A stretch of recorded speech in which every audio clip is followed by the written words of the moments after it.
Hey everybody, let's learn about the festival of Purim. The most fantastic part of it is, of course, the story, the Megillat Esther. So let's dive into the story and let's see if we can run through the story quicker than I can read it in shul. Alright, the story takes place in the third year of the king Achashverosh. He has a massive party, not just for 1 day, 2 days, even 1 month, 2 months. That's a 6-month party, 180 days. This is unbelievable. And after the 180-day party is another party for 7 days. At this time, he's so drunk. He invites his wife Vashti to appear before them. She says, I'm not coming to this party. Are you crazy? He decides with the advisors, get rid of Vashti. How can she disagree with the king? The king is now upset. He's missing his wife. The advisors say, well, let's have a beauty contest. We'll find you a new one. And for 4 years, they start looking for a wife. Until the year of the 7th year of his reign, they find the beautiful Esther. She's invited to become the new queen. What he doesn't know, and neither does anyone in Persia know, she's actually Jewish. Her real name is Hadassah, and she has a cousin named Mordechai. Unfortunately for the king, he has to deal with some issues. Some people don't like him at all, and two guards named Bigtan and Teresh attempt to assassinate him. But Mordechai overhears. He tells Queen Esther. Esther goes to the king, says, someone's going to try to kill you. They find out, off with your head.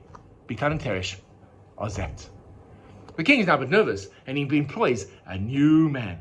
And hey man, this guy is bad news. King Haman is appointed as prime minister. Now Haman walks around, and if he owns the place, he demands everyone bows down to him. Everyone bows down except for Mordechai the Jew. But when Haman finds out about us, he gets angry, he gets mad, so mad that he decides not just kill Mordechai the Jew, because that's just a waste of time killing one Jew. Let's kill every Jew in the entire kingdom. And there are 127 provinces. It's a massive kingdom. He goes to the king and says, there's a nation I wish to get rid of. King says, okay, no problem. Here you go, take my ring. Haman signs off on the ring to kill all the Jews on the 13th of Adar. Messages go out. Mordechai tears his clothing when he hears this. He goes, The people the advisors come to King Esther and say, your cousin is going, Esther sends a message to Mordechai. What's going on? He says, show the letter. Shows the letter to kill all the Jews. But Esther says, I can't do anything. I'm just the queen. Mordechai says, oh, wait a second. You are put in that position. This is your time to shine. Go and tell the king to save all the Jewish people. Esther says, okay, but in order to do this, we have to do it my way. Fast for 3 days. What? 3 days? That's crazy. Anyway, fast for 3 days, Esther goes to the queen, goes to King Achashverosh. He goes to King Achashverosh and says, come to a party, you and Haman. We all expect, she's going to reveal the truth. But she does not do that. She says, let's have another party. Haman and Achashverosh are like, well, that's cool. We like parties. Haman goes out happy. He's so happy. And then he sees Mordechai, who doesn't bow down to him. He goes to his family. He complains, I've got everything. I'm invited to the king's party with the queen, but I hate Mordechai the Jew. His wife Zeresh says, okay, let's build a gallows and just kill Mordechai. Good plan.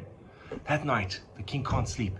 He is tossing and turning and tossing. He cannot sleep. He can't understand what it is, this big secret that Esther has. Why is she invited Haman? What is going on? He decides to do what any good person does when they're really bored. Read a history book.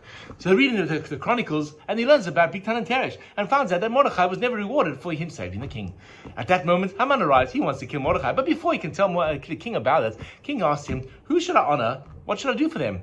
Says Haman. Who would the king wish to honor more than me? Because I'm the prime minister. I'm number one in this kingdom. King Achashverosh, he says to King Achashverosh, put him on a horse, walk him around the city, and let one of the great prime ministers parade around the city, say, this is how you honor a man that the king wishes to honor. King Achashverosh says, great idea. Haman, you do that. Haman is like, what? Who am I honoring? Mordechai the Jew. Says Mordechai. Says Haman, I don't want to do this. But what can you do? The king has said, do it. He does what he has to do. Okay, Mordechai is led around the city.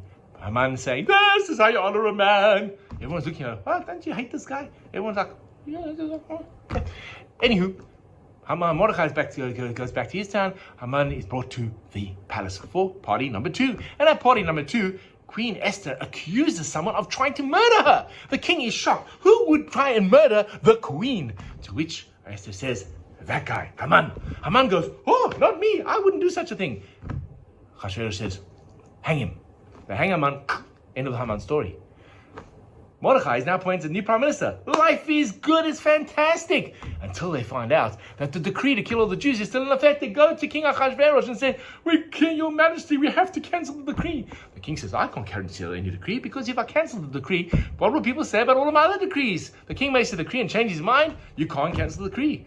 Mordechai goes, what are we supposed to do now? The king says, write your own decree. Okay, that's a good idea. Mordechai has to write a new decree that says the Jews are allowed to defend themselves on the 13th of Adar, which they do. And on the 13th of Adar, in the 12th year of King Achashverosh, there's a massive war between the followers of Haman and the Jews. The Jews win. Haman and the Hamanites lose. And that's why we have the celebration of Purim. And on this celebration on the 14th of Adar, we get lots of presents, mishloach manot. We give money to poor, called matnot levanim. We have a special meal, a festive meal called the mishteh or the suda. And we read the story, not just once, but twice. Once at night, second time during the day. And it's written in a book called the Book of Esther. It is a scroll. It will be there for all generations. And that is, my friends, the story of Purim. Happy Purim! Hi, this is Rabbi Lua, and if you've enjoyed the content of the sermons and the ideas that have been expressed in the YouTube video, please hit that subscription button and notification bell and share the videos with friends. We'd love to grow the channel and love to engage with you. Please share your comments in the section below. I'd love to hear from you. Have an amazing day.